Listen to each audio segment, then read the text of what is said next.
சமீபத்துல தமிழக வெற்றி கழகத்தின் 2வது மாநில மாநாடு மதுரையில நடந்தது. அந்த மாநாட்டுல தாவைக்க தலைவர் விஜய் அவர்கள் ரேம்ப் வாக் போகும்போது ஒரு செல்ஃபி வீடியோ ஒண்ணு எடுத்து அதை சமூக வலைத்தளங்கள்ல பகிர்ந்தாரு.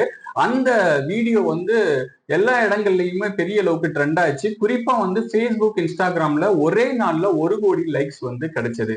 ஒரு அரசியல் மாநாட்டுக்கு பதிவிடப்பட்ட ஒரு போஸ்டுக்கு ஒரே நாள்ல 1 கோடி லைக்ஸ் கிடைக்கிறது. இதுதான் முதல் முறை. அப்படி கிடைச்ச அந்த லைக்ஸ் எல்லாமே காசு கொடுத்து விலைக்கு வாங்கப்பட்டது.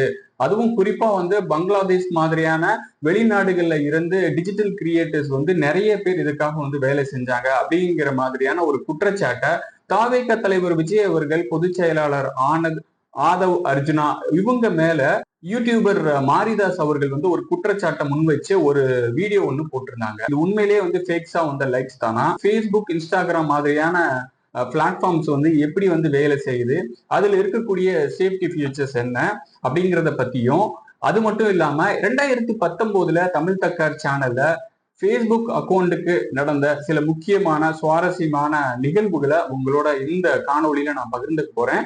அதனால இந்த காணொலியை கடைசி வரைக்கும் முழுசா பாருங்க.